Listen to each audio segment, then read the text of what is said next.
ஆயுர்வேதம் டுடே மாத இதழ் வழங்கும் உடல் நலம் உங்களை அன்புடன் வரவேற்கிறது.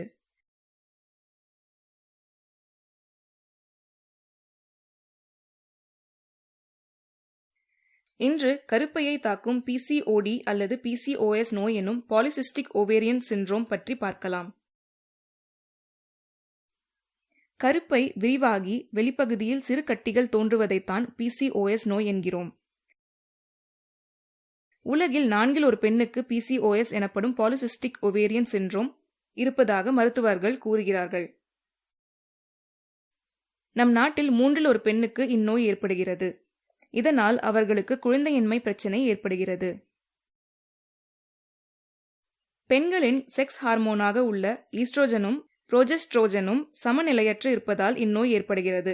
ஆனாலும் இக்கட்டிகள் தீங்கு விளைவிக்க கூடியவை அல்ல. ஒரு கருப்பை உருவாக்கக்கூடிய தகுதியை அறிவிக்கும் வகையில் கருப்பை தொடர்புடைய மாதவிடாய் சுழற்சி பெண்ணுக்கு தொடங்குகிறது. மாதவிடாய் சுழற்சியை 28 முதல் 30 நாட்களுக்கு ஒரு முறை தொடர்ந்து செய்ய சினைப்பைகளில் ஹார்மோன்கள் உற்பத்தி தொடங்குகிறது. இளம் பெண்களின் உணவு பழக்கம் காரணமாக சினைப்பைகளில் சிறுநீர்ப்பை அல்லது நீர்க்கட்டிகள் உருவாகும் பிரச்சனை பாலிசிஸ்டிக் ஓவாரிஸ் ஏற்படுகிறது. துரித உணவுகள், குளிர்பானங்களை அருந்தும் பழக்கம் தற்போது அதிகரித்து உள்ளது. இதனால் இயல்பான இன்சுலினை பயன்படுத்தாத நிலை ஏற்பட்டு உடலில் கார்போஹைட்ரேட் சத்து அதிகரிக்கிறது. இதனால் சினைப்பையில் நீர்ப்பைகள் உருவாகி ஹார்மோன்கள் சமநிலையற்று அமைகின்றன. PCOS நோயினால் பாதிக்கப்பட்டவர்களுக்கு மாதவிடாய் சுழற்சி ஒழுங்கற்று காணப்படும். கர்ப்பம் தரிப்பதில் சிக்கல்கள் ஏற்படும். முகத்தில் முடி வளர்தல், உடல் பருமன் அடைதல், முடி கொட்டுதல் ஏற்படும். எண்ணங்களில் மாற்றம், தேவையற்ற இடங்களில் முடி வளர்தல், மன அழுத்தம் பாதிப்பு ஏற்படும்.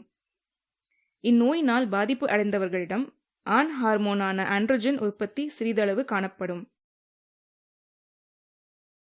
PCOS நோயானது இன்ன காரணத்தினால்தான் ஏற்படுகிறது என்று கூற முடியவில்லை. எனினும் இது பரம்பரை தன்மையாக உருவாகி வருகிறது என்று கூறப்படுகிறது. தாய் வழியிலோ தந்தை வழியிலோ தோன்றலாம் என்று மருத்துவர்கள் கூறுகிறார்கள். திருமணமான பெண்கள் என்றால் குழந்தையின்மை அல்லது பிரசவத்தில் சிக்கல்கள் தோன்றும். PCOS நோயின் விளைவுகள் என்ன? கர்ப்பத்தின் துவக்கத்திலேயே குறைந்தது 3 முறையாவது கருத்தங்காமல் கலைந்துவிடும். தகுந்த மருத்துவ சிகிச்சையை மேற்கொண்டால் தாய்க்கும் கருவில் உள்ள குழந்தைக்கும் பாதிப்பு ஏற்படாது. கருவுற்ற காலத்திலிருந்து 20வது வாரத்தில் திடீரென இரத்த அழுத்தம் உயர்வதால் கர்ப்பிணி பெண்ணின் சிறுநீரகங்கள், கல்லீரல், மூளையில் பாதிப்பு ஏற்படும் வாய்ப்புள்ளது. PCOS நோய் பாதிப்பு உள்ள பெண்ணுக்கு இயற்கையான முறையில், அதாவது சுகப்பிரசவம் ஏற்பட பெரும்பாலும் வாய்ப்புகள் இல்லை. PCOS நோயிலிருந்து நிவாரணம் பெற சில வழிகளை பார்ப்போம். ரோஜா இதழ்களை நன்றாக கழுவி சுத்தம் செய்த பின்பு புத்தம் புதிய தயிரில் தோய்த்து காலையில் முதல் வேளையாக சாப்பிட்டு வரலாம்.